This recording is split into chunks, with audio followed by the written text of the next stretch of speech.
I'm Amber Nicole. This is Jay Glazer. There's Punk Ass and Scrape. I'm Natasha Wicks, Molly Karam. Chael Sonnen, Tito Ortiz, the People's Champ. Don't forget to check out MMA Weighin.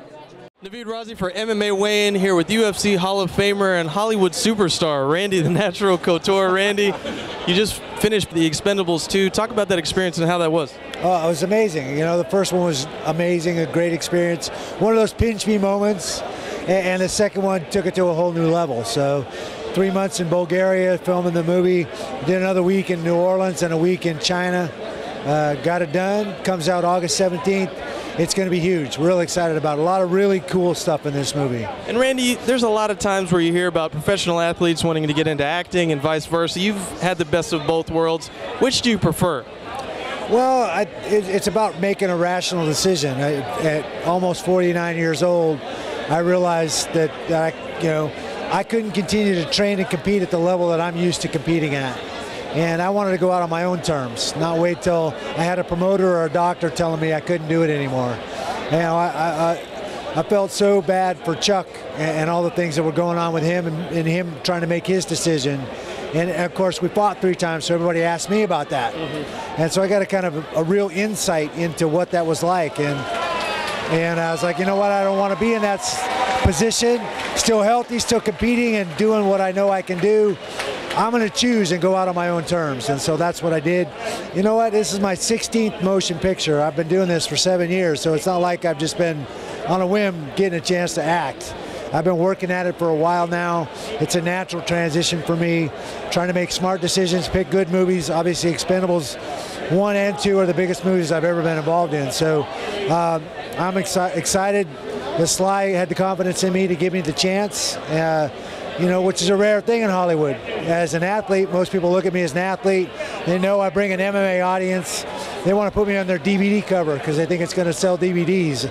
So again, trying to make good decisions. Movies like Expendables that are real movies in the action genre, which is what, you know, with my background and my physicality, I have an affinity for. So, you know, we're talking about Expendables 3. Hopefully shooting in the fall. We'll see what happens, but I think 2 is going to be huge. Well, it seems like you struck gold with the whole Expendables series, but you talked about the age thing, Randy, and that brings us to an issue that's become a hot topic in MMA, and that's testosterone replacement therapy. Yes. Guys like Dan Henderson, Chael Sonnen are advocates of it. What are your thoughts on that whole TRT issue? Well, you know, I understand it. There's this whole movement out there for anti-aging, and it started out with guys in their 50s who naturally, as you get older, your testosterone levels deplete.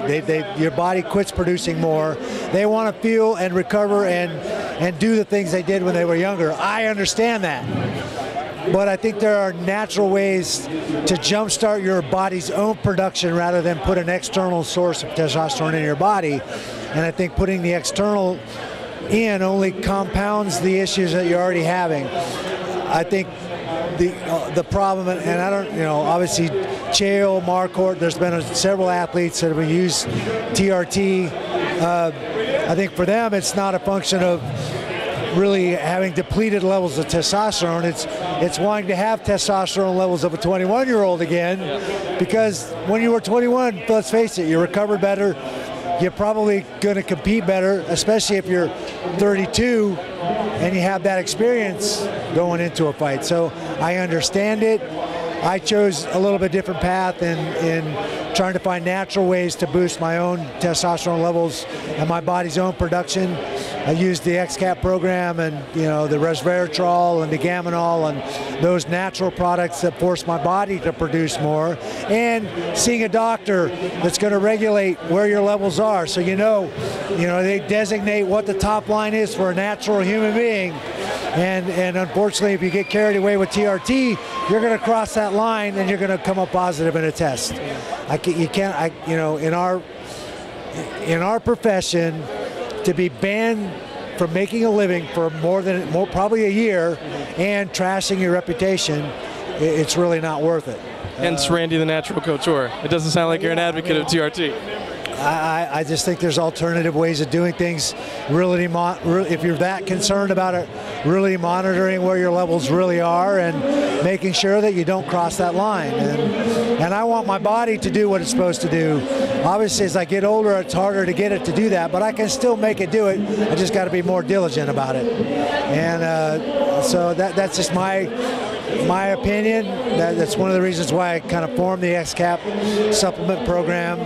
I've been using it for 7 years. I competed till I was almost 49. I probably pushed it further than anybody's going to push it for a while. So I think everybody's going to make their own decisions about it. I think if it's done smart, done wisely, there's nothing wrong with it. But I think you run the risk of shutting your own body's production down even more. And in the long term, that's going to be a detriment to you. You talked about pushing your body further than anybody probably has in UFC history. You did it once, came out of retirement, regained the heavyweight title against Tim Sylvia. Any interest in Junior Dos Santos? No, I mean, he's really on fire. And I thought Mir would have more in that fight. I actually picked Mir to win. I thought, you know, the classic matchup, the grappler versus the striker, being a little biased, the grappler's gonna probably find a way to get him to the ground and maybe win that fight. But Dos Santos showed that he's really the real deal. He's got the total package, amazingly quick hands, very, very sharp in his selection and combinations. I have no illusions. I don't want any of that. Junior Dos Santos is at the top of the heavyweight division, arguably in the best heavyweight division the UFC has ever produced. Do you see anybody giving Junior Dos Santos any trouble? Because really he's ran through everybody's face.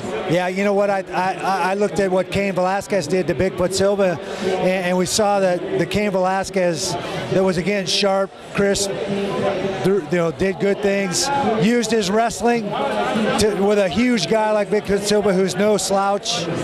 I think that I would love to see the rematch between Cain Velasquez and Dos Santos. There's another one I got wrong. I thought Cain Velasquez was going to be the champ for a while. I just think he's got the total package. Not only does he have very good striking, good hands and kicks, but he's got a tremendous wrestling pedigree to go with it. So I think, again, it's been untested. We don't know what Dos Santos' wrestling and grappling pedigree really is. Nobody's tested it.